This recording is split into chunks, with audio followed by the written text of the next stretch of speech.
Hola, ¿cómo están? Bienvenidos a Polifonías Espaciales. Hoy estamos con... Natalia Medina. Hoy estamos aquí con ella y yo le pregunto como que ¿por qué decidiste ser artista? Mm, la verdad empecé desde pequeña, y creo que lo empecé a ejercer ya como cuando uno está joven y piensa que la vida no tiene sentido y qué pereza seguir viviendo.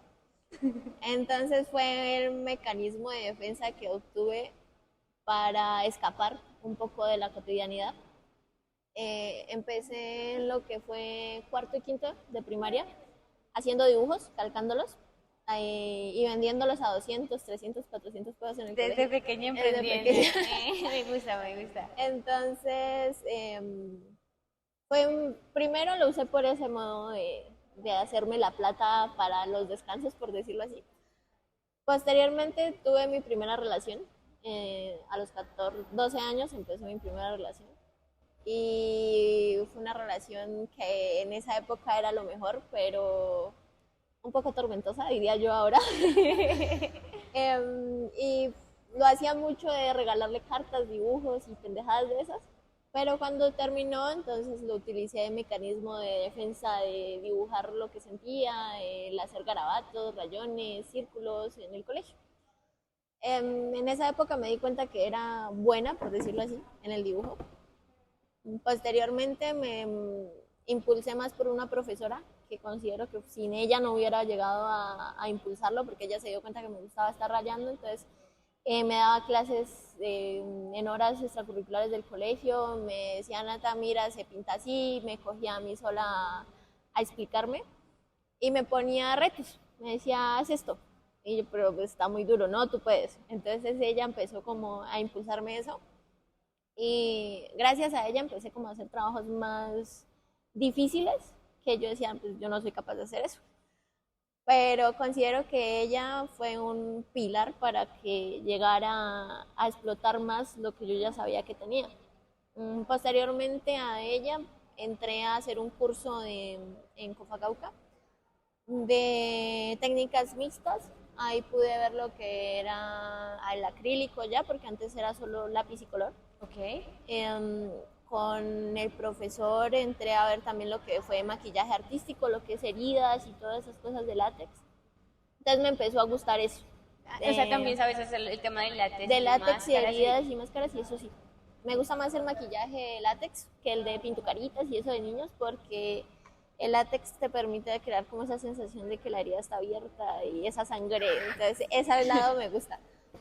Um, Posteriormente, pues hice un técnico en atención integral a la primera infancia, y ya antes estaba como involucrada en lo que eran los niños, y me di cuenta que me gustaba la docencia, pero no quería dejar a un lado lo de el dibujo y la pintura. Entonces lo más sensato fue entrar a una licenciatura enfocada en la educación artística. Busqué varias universidades, pero la mayoría no me ofrecían lo que yo quería. Entonces la única que me lo ofreció fue la universidad en la que me gradué, que además de salir como licenciada, salí como gestora cultural.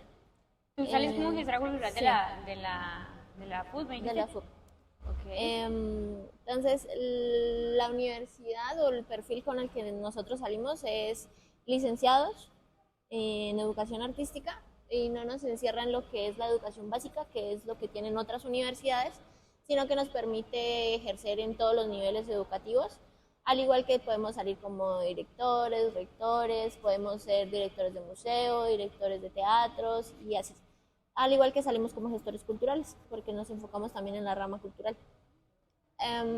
Cuando entré a la universidad, pues como todas universidades, no te dan todas las ramas completas, sino que te dan un brochazo y aprendes al transcurso de las prácticas.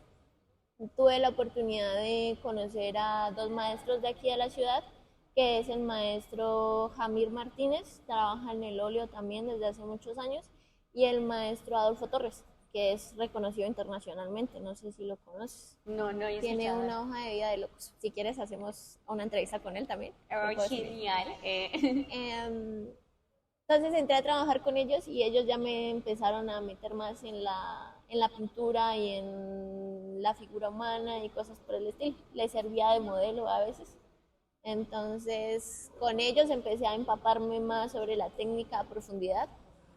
Aprendí a hacer la imprimatura de los lienzos, armar los propios formatos, a tensarlos, o sea, preparar el material de cero. Ya ahorita terminando la universidad, pues el dilema de todos, creo yo, empezar a hacer proyecto de grado. Empecé y dije, quiero hacerlo sí o sí de la pintura. No, en este tiempo me di cuenta que no me gusta tanto la docencia como lo pensaba, porque después de 5 años de ser docente o auxiliar en la educación, aburren más los padres de familia que los niños. Pero horrible. sí. O sea, es más estresante lidiar con los padres de familia que con los mismos estudiantes. Entonces, en cierto momento dije, yo no quiero hacer mi trabajo de grado en un colegio. Mi proyecto de grado se fue sobre lo que es la investigación-creación, la cual pues permite crear algo que no está a partir de las ramas artísticas. Me interesó desde un momento cuando saqué la primera serie de cuadros, que fue la de Sensaciones, que es una línea erótica de cuadros. La que está ahorita expuesta. Sensaciones fueron un total de 6 cuadros. 6 cuadros de Seis lienzo. cuadros. ¿De qué tamaño es? Uno es de 120 por 80, el otro de 110 por 90 y uno que ya vendí y no lo tengo es de 110 por 70, si no estoy mal. Otro de 90 por 70 y otro de 80 por 60. Otro de los cuadros que no está ahorita hoy aquí es ese es un autorretrato, no lo traje porque la verdad es muy complicado traerlo en una moto todos. Y uno de los que me gusta más y por los que me empecé a interesar por lo que eran los pigmentos naturales fue el que se llama El Beso, que es una imagen, 4 imágenes o 2 imágenes en una, que al verlo causa la ilusión de que 2 personas están besando, pero al mismo tiempo los rostros forman 2 cuerpos que están teniendo relaciones sexuales.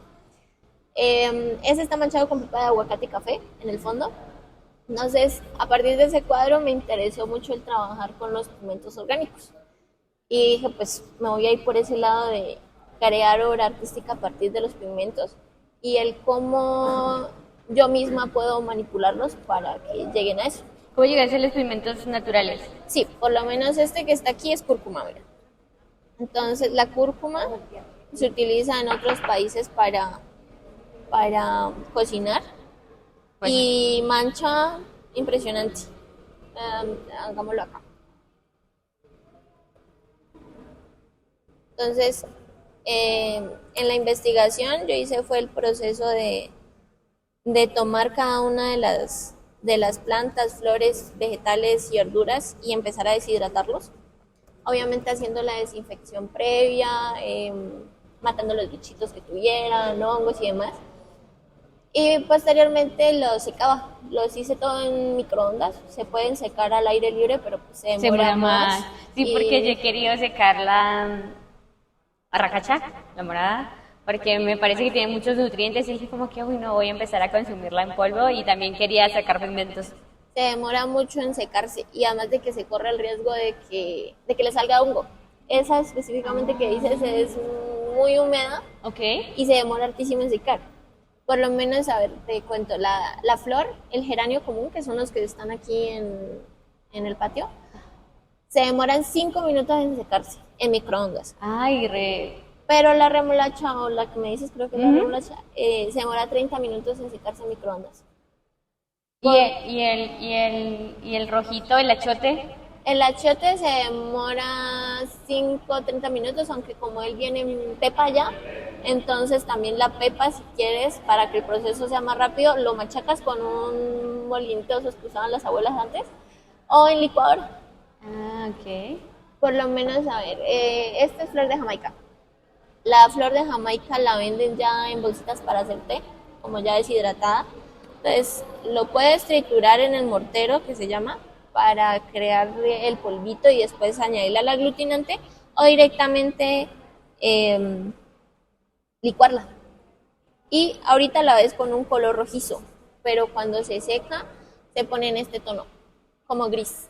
Ah, ok. Entonces, esa fue una de las obstáculos que encontré, que uno ve un color en la fruta o en la esta y cuando se seca o se deshidrata cambia totalmente el tono. Son como los descubrimientos a la hora o sea, de ir practicando, porque igual eso también hace parte de la investigación. Error, error, éxito, error, error, error, error, éxito.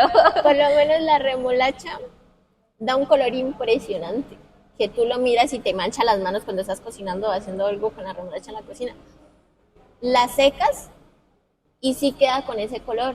La usas y se nota el color, pero en 2 semanas, un mes, el color se ha ido completamente. O sea que no tiene una durabilidad en el tiempo. No tiene durabilidad en el tiempo cuando lo aplicas con la técnica de pintura. O sea, digamos que como ese que tiene óleo, ¿cómo me dijiste que se llama el cuadro, perdón? ¿El del beso? El beso. Ese sí tiene aguacate, ¿no? Ese la pepa tiene de aguacate. Y el aguacate resiste más en el tiempo. Ha durado, y de hecho el aguacate lo usaban otras culturas, como en Silvia o antes aquí las abuelas. Cuando uno le decían marque la ropa o esto, las abuelas cogían la pepa de aguacate, le sacaban como una puntica o hacían un palito con la pepa y marcaban. Si tú coges una pepa de aguacate y te la pasas por el jean, ella te va a marcar. No, ella mancha. No sabía eso. O sea, eso no. Lo que sí es que se debe de usar cuando no está seca, porque cuando ya está seca la pepa ya no sirve. Entonces, digamos, sacas el aguacate, te comes el aguacate, pero la pepa la rayas y al rayarla la esparces en el papel o en la tela o en lo que quieras y lo restregas o la dejas ahí al sol y ella da un tono rojizo, naranja, como café. No sé si me hago explicar en el tono. Pero sí me di cuenta que algunas mantenían el color, otros no mantenían el color. Algo muy chistoso de esos que están aquí, que son los geranios comunes, hay diferentes tonos. Hay unos que son más rojos como el que está allá, unos que son más rosados como el que está acá y unos más claritos. Pero el que cojas te va a dar morado. El que cojas te va a dar morado. Y, o sea, es algo muy chistoso. Eso tiene que ver ya es como con la biología, ¿no? Sí, con la genética de la planta, por decirlo de alguna forma. De hecho, pues, a partir de la investigación yo saqué una cartilla en donde están clasificados los pigmentos en cuanto a su composición química, la familia, el reino y toda esa cuestión. Eso se le denomina taxonomía. Entonces, cada una tiene su taxonomía en el libro. O sea, en el libro tú tienes la taxonomía de todas las pigmentaciones que hiciste y cómo se hace. Sí, ¡ay, qué proceso! Cool! Están también los compuestos, como dices. Cada una de las verduras tiene un compuesto diferente. En las plantas, como en la primaria nos lo enseñaron, es la fotosíntesis lo que les da el color, pero dependiendo de la clasificación de la verdura y el color, tiene una vitamina y un componente que es el que le da el color. Lo que son lo que es naranja, como la zanahoria, tiene un color, una vitamina en específico. Lo que es la remolacha o los que son como colores rojos tienen otra vitamina. Eso está también en la investigación. Si quieres después te comparto para que lo... Sí, me parece re bien para que las personas que nos estén escuchando puedan ver la cartilla. O sea, ¿está en línea también? Está en línea también. Ay, re bien. Es una cartilla completa en donde antes de ponerse a explicar todo cómo se hacen los pigmentos, hace introducción. Hace introducción, explico lo qué es el color, la teoría del color, los contrastes de los colores.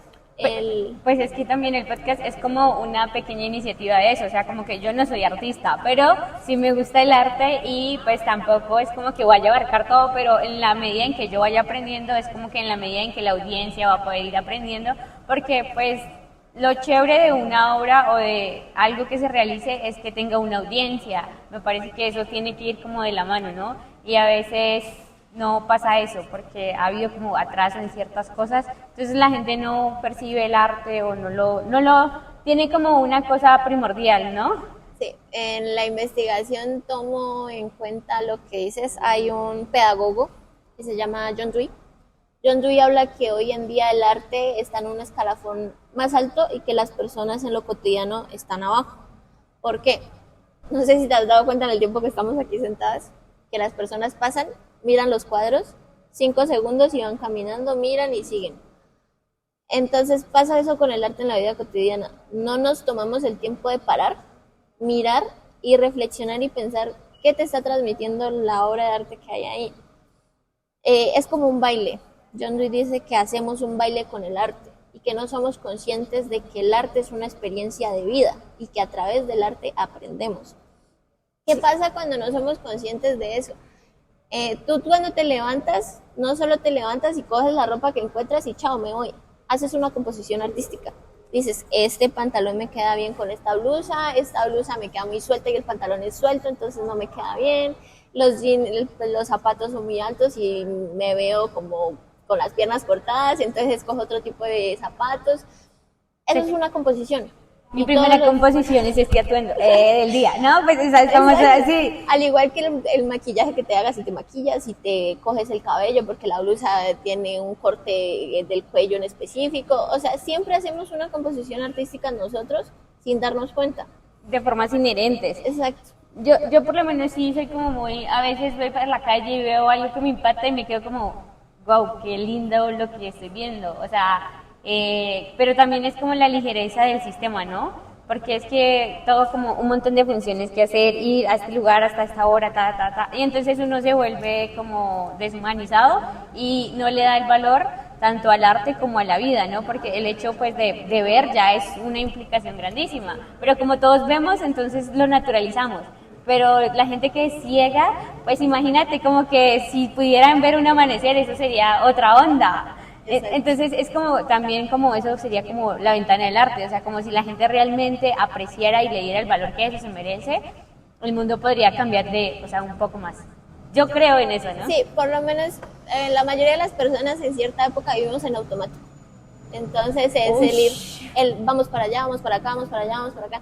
Pero ¿cuántas personas mientras van en el camino o en el bus se ponen a visualizar cada cosa que hay en el momento en el que van en el bus y analizan el contexto que los está rodeando?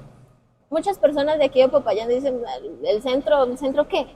Pero lo bonito que se ve la cúpula desde la iglesia de Belén, alumbrada con naranja, morado y eso, que se ve espectacular, la cúpula sola, es una cosa de locos. Por lo menos a mí me encanta ir a la iglesia de Belén a sentarme a ver la a ver el atardecer. Es que se ve... Sí, yo vi una fotografía y yo, wow, esa fotografía la hicieron aquí. Y hay personas que es como que...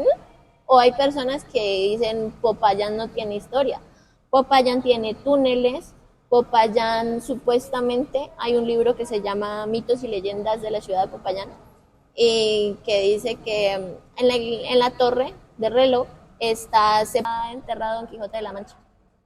Porque supuestamente la historia... ¿Cómo me vas a decir eso? A mí, que soy amante del Quijote, no, ¿cómo me dices eso? Supuestamente la historia de Don Quijote de la Mancha fue aquí en Popayán.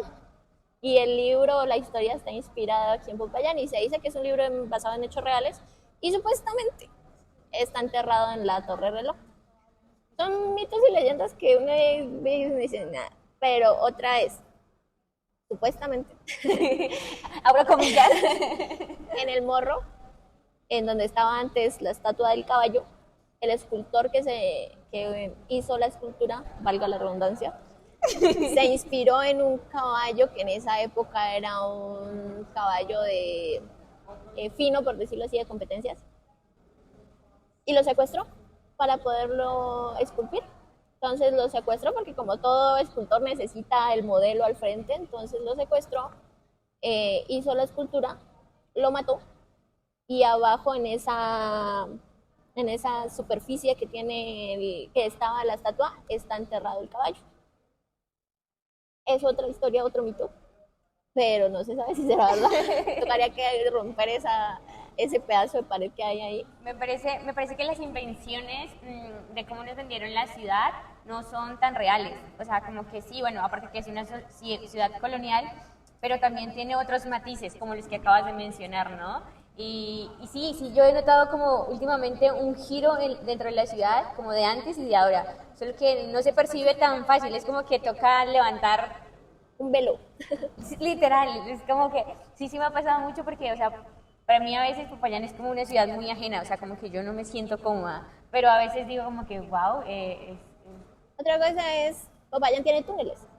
Sí, estamos hablando de los túneles. Popayán tiene túneles y están prohibidos para que los turistas o cualquier persona baje pero es algo que la mayoría de las personas que han vivido años aquí no conocen. Y es curioso porque, bueno, sí, Popayán es una ciudad cultural, que chapada a la antigua, como quien dice, y pausada en el tiempo. Pero ¿cuántas personas de las que llevan 50, 60 años aquí saben que esos túneles eran para los esclavos? Que por ahí... Para que llegaran a las casas. Muy buenos días. Para que llegaran a sus casas, ¿no? Según entendía yo. Según lo que yo tengo entendido, es para... Están conectados los puntos más importantes. Por lo menos están conectadas las iglesias, la alcaldía, el teatro y esos lugares como más importantes del centro están conectados. Ahora bien, hay una entrada en el puente del Humilladero. No sé si has bajado las gradas del puente del Humilladero. Había antes, uno da la vuelta como para pasarse para abajo del puente, Okay. Y hay una abertura o un huequito entre la carretera y las gradas. Sí. Y eso tiene como una reja o algo así. Esa es una de las entradas para los túneles. Y todos esos túneles están conectados a las iglesias o a los museos. Por lo menos el Museo Negret. Okay. No estoy mal, el Guillermo León Valencia, poeta, el de abajo. Ese tiene una especie en el patio como gradas para bajar algo subterráneo, que eran los baños de los esclavos, los baños comunitarios de la época. Es decir, que se hacía fila y todos se sentaban ahí alrededor y eran unas columnas y eran los baños comunitarios. Pero esos baños comunitarios seguían y esos conectaban los túneles. Entonces todos los museos y todas las iglesias están conectadas por los túneles. Como quien dice, podríamos hacer la película que está inspirada en eso, ¿no? ¿Has visto, cómo se llama esa película? Que hay libros y todo, que son como inversiones que andan en iglesias antiguas y eso. Pero me parece loco porque hay una parte en la que es como si el velo del que hablábamos hace rato, cada vez pusieran otro sobrevelo sobre el velo que ya existe. Entonces, a pesar de que uno quiera ir quitando un velo, como que va saliendo otro. Sí, y creo que de hecho es como la mano poderosa, por decirlo de alguna forma, de algunas familias que todavía quedan aquí. O sea, se percibe su fortaleza, por decirlo. O sea, no es por ser negativa, pero se siente todavía esa firmeza. Una cosa que yo creo que queda poco aquí en Popayán, que sí es necesario rescatar, es que somos la cuna o la parte central del Cauca. El Cauca se representa mucho por lo que son sus tierras. Somos uno de los pocos territorios que tiene una variedad de tierras infinitas y por eso somos conocidos, por decirlo así, en la parte cerámica y la alfarería. Ahorita hay muy pocos alfareros, muy pocos ceramistas. El único alfarero que yo conozco de familia de tradición, que es de la cuarta generación, de alfareros, es maestro Diego. Él afortunadamente nos pudo dar clase en la universidad, pero ya ronda sus 60, 70 años y es el único que queda de su familia, de su legado. Y ya probablemente en unos años, lastimosamente, ya no lo vamos a tener.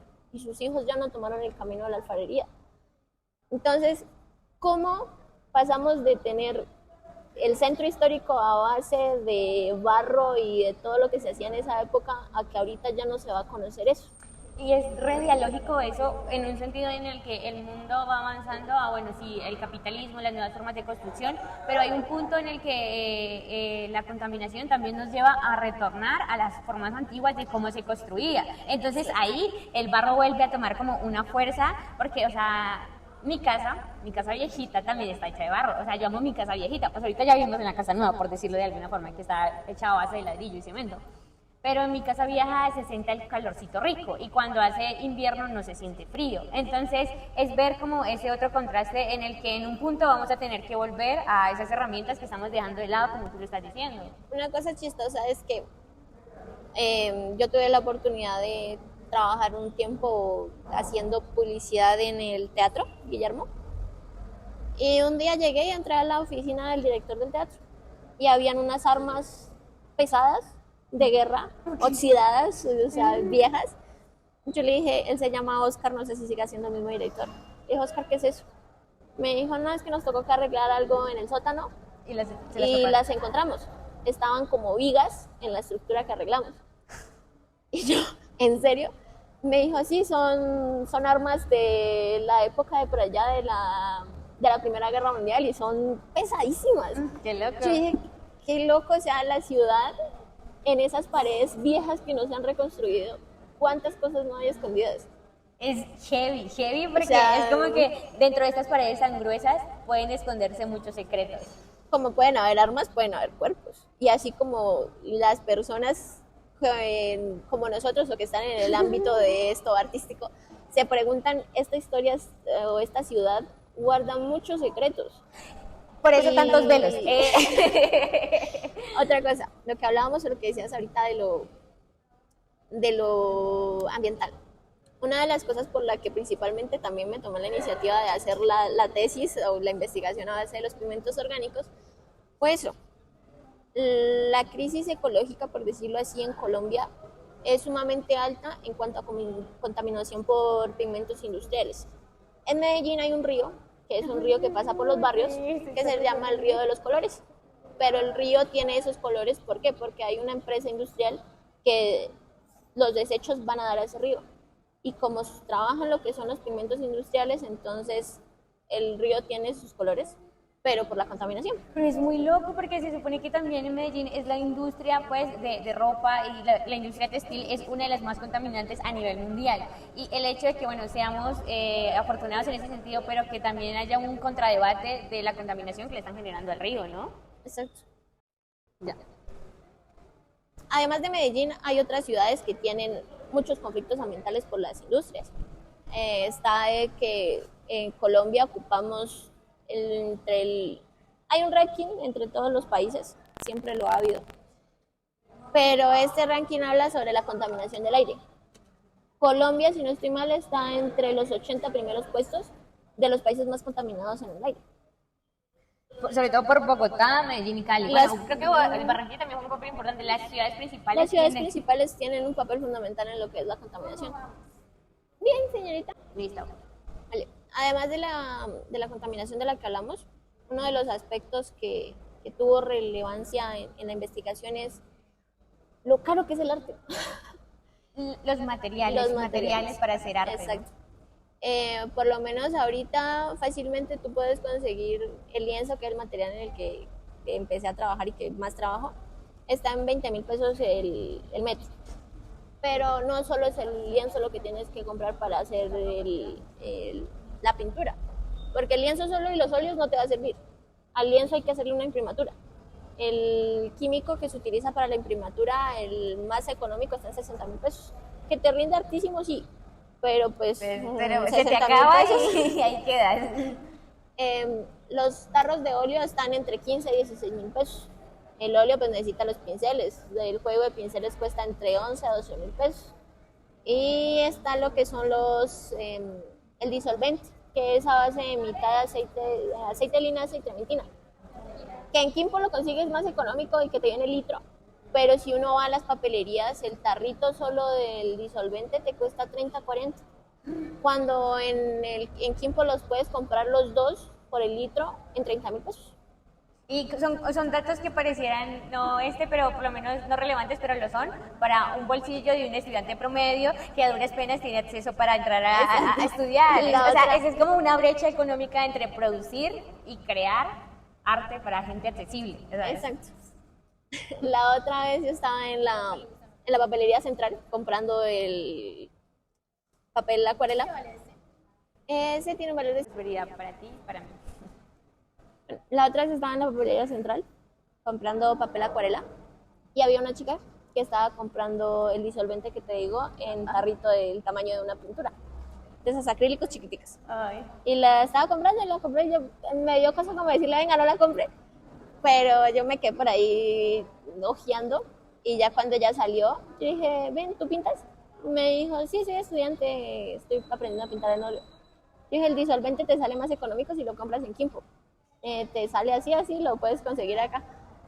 ¿Por qué no me dijiste antes? Yo compré ese. Yo pues que me dio pena meterme así como que ya la vendedora, como que no lo compres, no. Entonces, muchas personas que están ahorita estudiando arte o están involucrándose en esto, van directamente a las papelerías. Y es un contraerror, ¿no? Porque, o sea, yo no es por denigrar el papel de la papelería central, pero es que realmente todo es súper costoso. O sea, en Popayán todo es costoso. Aparte porque, o sea, como que el mercado nacional llega, pero llega muy acostado. O sea, porque vos vas a Cali y conseguís productos un poco más económicos y cosas así. Hasta en Piendamó, yo soy de Piendamó. Y hay cosas que en la papelería son más baratas allá que aquí. Y yo decía, pero ¿cómo? Pues claro, entonces por distancia a la hora de traer un producto, entonces pues el valor aumenta. O sea, yo puedo entender eso, pero digamos que no somos una sociedad económica o no somos una sociedad burguesa, sino que hay un mestizaje de diferentes roles económicos y entonces lo que vuelvo al otro, ¿no? O sea, el hecho de ser estudiante, tener que alimentarse, trabajar y estudiar, o sea, cuando ya tú lo pones y lo tridimensiones así,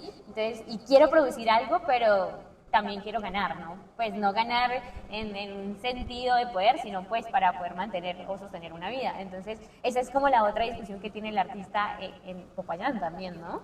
Bueno, retomando lo que te decía, los materiales en sí para el óleo no son costosos como que, ay, te vas a quedar pobre comprándolos, pero pues para una persona que no tiene su trabajo estable, pero que sí tiene el talento, es muy difícil. Ahora bien, hablemos en la mayoría de los colegios educativos de la ciudad y del país que no tienen las capacidades económicas para dar una clase de educación artística como es, porque es que hemos empezado los docentes y las instituciones educativas, el ministerio por si las moscas, han empezado a gestionar la educación artística como manualidades.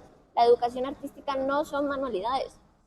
No es lo mismo que tú le digas al niño, vea, hágame una máscara en foamy, a que te vayas con el niño al campo, al patio del colegio y les digas, vamos a coger y arrancar el pasto, vamos a buscar flores que ya se estén marchitando o cosas por el estilo, y vamos a crear obra artística a partir del contexto que los está rodeando. Y vamos a explicarles composición química, la fotosíntesis, cómo funciona, y mientras ellos usan el pasto, lo que sea, irles enseñando, irles explicando por qué se da ese color. Cosa que se puede transversalizar. Los profesores de química, los profesores de educación artística, los profesores de matemáticas, de química, se pueden ir a hacer eso. Ahí me llevas a una discusión tanto interna, pero creo que se dan en muchos, y es que la educación debe cambiar, y las formas de educación, y de tanto en la academia, ¿no? Porque es que uno ve una materia y esa materia tiene un enfoque, pero realmente es que esa materia también se cruza con la otra, como lo acabas de decir, o sea, la química con la artística para poder hacer las pigmentaciones o diferentes alianzas que se pueden hacer, ¿no? Y yo discuto mucho eso porque yo considero que hay niños que son muy inteligentes, o sea, para ser tan pequeños son muy inteligentes. Y se empezó a clasificar a los niños como a las personas que tenían discapacidades para aprender, ¿no? Y ese es un paso para identificar el proceso cognitivo de cada niño. Pero también, ¿cómo hace un profesor con 30 niños? Porque son muchos. Y luego que en esos 30 hay 2 o 3 niños que tienen habilidades un poco más avanzadas, entonces a esos niños hay que llevarlos a otro ritmo. ¿Sí? Y si tiene también 3, 4 niños que sus capacidades son menores, entonces tiene que ser diferente, ¿no? Pero entonces, ¿cómo se hace eso en un salón de clases? El sistema de educación tiene que cambiar. Hay una cosa, como le decíamos, ahora se construye en ladrillo, antes en barro, pero la educación de hace 100 años es la misma educación que se da ahora. Estas cosas no cambian. Esas 4 paredes y esas sillas adelante y el otro atrás, es una posición jerárquica. A mí me parece horrible, o sea, en un sentido en el que no, vos estás viendo la espalda de tu compañero y la única persona que tenés de frente pues es una persona adulta mayor, y que aunque tú tengas la razón en algún punto, la idea siempre va a primar del profesor porque eso es su posición jerárquica. Y creo que a veces hay profesores, ¿no? No todos en su clase, pero que caen en eso, ¿no? Como que yo soy la única jerarquía dentro del salón de clases. Y entonces ahí es donde los niños medianamente un poco más avanzados intelectualmente son llamados como que son estresantes, introvertidos, alocados, pero lo que pasa es que su nivel cognitivo es más avanzado. Y si un profesor no puede aceptar que una persona le haga muchas preguntas, entonces es como que, ¿sí me entiendes? No, y es que las etapas del cerebro van muy ligadas con el tipo de aprendizaje. Es decir, hay niños que sí le dices algo y automáticamente cierra puños, se coge el cabello, se lo jala, o se hace rojo y empieza a apretar los puños y hace como fuerza, como si estuviera pujando. Pero ¿qué pasa? Para ser profesor, creo yo, hay que conocer un poquito de neurodesarrollo, neuroeducación. Porque tú ves a un niño que está así y dices de una, como que a este niño le pegan o le pasa algo en el colegio directamente o tiene problemas de rabia. Pero ¿qué pasa? En la primera infancia, el cerebro está en supervivencia. El cerebro no se ha desarrollado. Y hay niños en los que prima la supervivencia. y se sienten amenazados, atacados. Me estás atacando, entonces yo de una reacciono a apretar los puños, a ponerme bravo, a arrojar, a gritar, porque me estoy defendiendo. Y muchos es como que, ay, este niño tan maleducado, pero es su cerebro que se está desarrollando. Ahora bien, hay niños que tú le puedes decir, ay, qué bonito te quedó tu dibujo. Y es como que, ajá. Y hay otros como que, ay, qué bonito te quedó tu dibujo. Y es, ay, me quedó bonito, me quedó bonito, me quedó bonito. Entonces, eso va con, uno, la biología, y dos, el contexto. Ahora bien, no sé si te pasó en el colegio, era como que vamos a hacer la tarea y si la terminan todos salimos al parque. Eso me parece horrible. Horrible, eso es manipulación. No, más allá de manipulación es que cada uno tiene un ritmo de aprendizaje totalmente diferente. Y no significa que el que lo hace rápido está siendo mucho más eficiente, porque el hecho de que una persona lo esté intentando, ya eso es válido. Por lo menos, a ver, cuando los papás dicen, si te comes toda la sopa, te compro un helado. Estás comprando la moral. Y luego nos dicen, ¿por qué no tenemos moral? ¿Y por qué tenemos esas brechas así tan distintas? Hay niños que dicen, bueno, yo hago esto, pero tú me tienes que dar algo a cambio. Yo no te voy a ayudar si tú no me das algo a cambio. Yo no voy a hacer la tarea si no me llevas al parque. Y no lo voy a hacer porque no me da la gana. Tú me enseñaste que tengo que recibir algo a cambio por hacer la tarea. Y no es algo como que, ay, hiciste tal cosa mal, ve a hacer la tarea, estás castigado. La tarea no es un castigo. Y muchas veces los niños como que, ay, qué pereza tarea. ¿Por qué? Porque me regañan y me mandan a hacer la tarea. O a veces no queda en el escenario para que un niño se sienta cómodo. Estilos de aprendizaje y ambientes de aprendizaje. O sea, eso es indispensable. O sea, yo discutía mucho, un poco a veces con mi hermana, porque, o sea, la mesita, la sillita de su tamaño, que hayan colorcitos en la pared, o sea, que sí, que él tenga a la mano esos servicios, así sea que no los vaya a usar. O sea, el hecho de tenerlos a la mano va a generar un gusto en mediano o corto plazo de eso. Eso es necesario cuando hablamos de la primera infancia. Cuando ya pasamos de los 6 años y no se explotó y no se conoció y no se desarrolló bien el cerebro, bailas.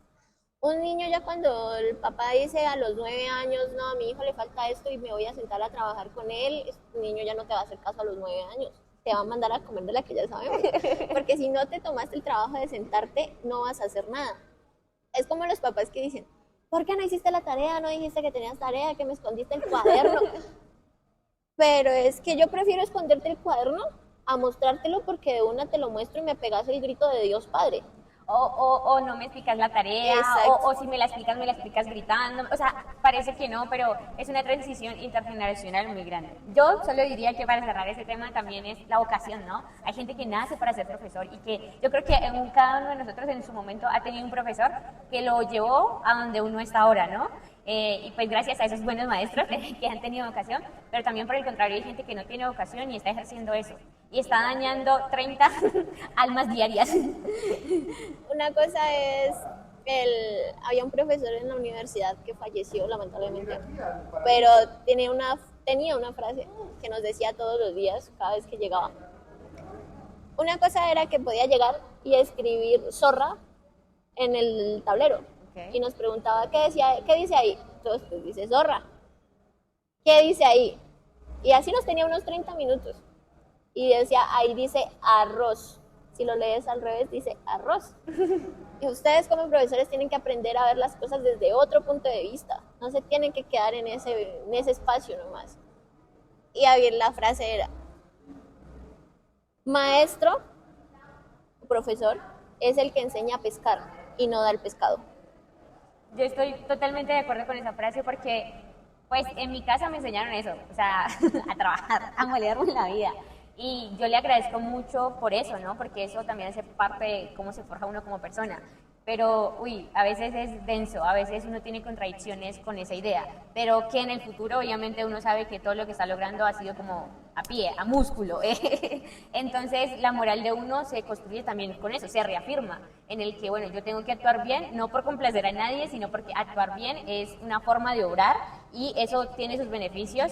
O si no lo estuviese, también voy a seguir haciéndolo de esa forma. Entonces, es bien loco y complejo lo que acabamos de tocar, pero por hoy yo creo que tendríamos que dejar ahí. Cuéntanos tus redes sociales para poder seguirte en todas.